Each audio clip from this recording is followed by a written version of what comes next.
नमस्कार, फ्रंटलाइन 24 में आपका स्वागत है। मैं हूं आपके साथ साहिबा सिंह। लोकसभा चुनाव को लेकर सियासी हलचल तेज है। सभी पार्टियां जोरों शोरों से चुनावी प्रचार प्रसार कर रहे हैं। वहीं इसी कड़ी में आज प्रधानमंत्री नरेंद्र मोदी 5वीं बार बिहार दौरे पर हैं। वहीं बिहार दौरे को लेकर राजद ने हमला बोला है, जिस पर लोजपा रामविलास के राष्ट्रीय अध्यक्ष चिराग पासवान ने पलटवार किया है। चिराग पासवान ने कहा कि आज जब पीएम आ रहे हैं तो यह ऐसा सवाल उठा रहे हैं। चिराग पासवान ने कहा कि एम और ए समीकरण को मैं भी मानता हूं, लेकिन एम से महिला और वाई से युवा, और इस समीकरण में सभी वर्ग के महिला और युवा शामिल हैं। हम लोग तुष्टीकरण की बात नहीं करते, हम लोग जात धर्म की बात नहीं करते। ये वही करते हैं जो दूसरे तरीके से MY समीकरण को बताते हैं। भाई, जो लोग इस तरीके की बातें उठाते हैं ना, ये इसको तुष्टीकरण की राजनीति बोलते हैं। क्या आपके पास आज उठाने के लिए जब मेरे प्रधानमंत्री आ रहे हैं, क्या आपके पास कोई और बेहतर विषय नहीं है? आप खुद क्या कर रहे हैं इन बातों को उठाकर, और आप बोलेंगे ये सारी बातें जिन्होंने खुद अपना समीकरण जातीयता के आधार पर, सांप्रदायिकता के आधार पर बनाया हुआ।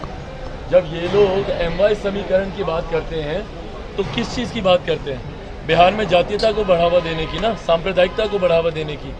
भाई, मैं भी MY की बात करता हूँ, पर मेरे MY में महिला हैं और युवा हैं। जात पात धर्म मजहब से उठकर जाति की नहीं, जमात की बात, हर जमात की, हर जाति हर धर्म की महिला है, हर जाति हर धर्म के युवा की हम लोग बात करते हैं। पर ये लोग जब बात करते हैं, ये लोग सिर्फ तुष्टीकरण की राजनीति को साधने, सिर्फ धर्म के आधार पर बिहार को बांटने का, और यही काम इन्होंने दशकों से किया है ना। जाति के आधार पर बांटा, धर्म के आधार पर बांटा, अब तो क्षेत्रवाद के आधार पर भी बांटते हैं कि भाई ये बाहरी है तो ये यहाँ का नहीं है, ये वहाँ का नहीं है।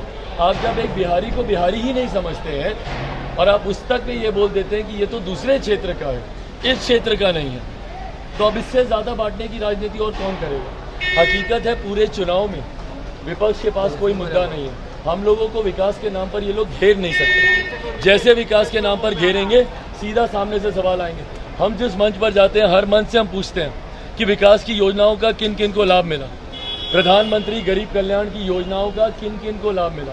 आप जाकर पूछिए किसी से, कितने लोगों को यहाँ पे आज की भी तारीख में 5-5 किलो राशन मिल रहा है, एक एक हाथ उठेगा। पूछिए उन लोगों से कितने लोगों को आयुष्मान योजना का लाभ मिल रहा है, एक एक हाथ उठेगा। उज्ज्वला योजना हो, ये तमाम योजनाओं का जिनको लाभ मिल रहा है, ये किसान सम्मान निधि का जिनको लाभ मिल रहा है, तो उनका विश्वास प्रधानमंत्री जी पर है। और यही मोदी की गारंटी है, जो कि प्रो कंबेंसी हर बार चुनाव में क्रिएट करती है। 14 से बड़ी जीत 19 में, 19 से बड़ी जीत 24 में होने वाली।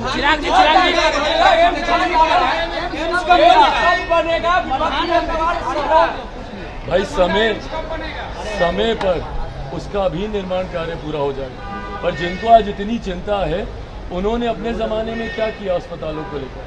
भैया, आप स्वास्थ्य मंत्री भी रहे थे ना, आप जाकर एम्स तो भैया केंद्र सरकार के अंतर्गत है, हम लोग बनाएंगे भी चलाएंगे भी। दिल्ली से लेकर पटना तक के सारे एम्स सुचारू रूप से चल रहे हैं। आप जब बिहार सरकार में आप मंत्री रहे थे, आप बताइए ना भैया, आप ही के पार्टी के पास विभाग थे, आप लोगों ने क्या किया? बिहार के अस्पतालों की हालत किसी से छुपी है क्या? आपकी राज्य में सरकार भी थी, आप ही के परिवार के 2-2 मुख्यमंत्री रहे। ऐसे में बिहार की स्वास्थ्य सेवाएं क्यों नहीं बेहतर हो पाई? दूसरों पर उंगली उठाना बड़ा आसान होता है, पर अगर आज आप लोगों ने काम किए होते, और मैं दोनों से पूछ रहा हूँ, कांग्रेस से भी, 55 साल आपको मिले। अगर 55 साल केंद्र में आपने किया होता, 15 साल में अगर बिहार को आपने विकास की राह पर आगे लेकर गए होते, तो आज ये सवाल दूसरे से नहीं पूछने पड़ते। आज आप अपनी कामयाबियों के आधार पर आप चुनाव लड़ रहे हैं।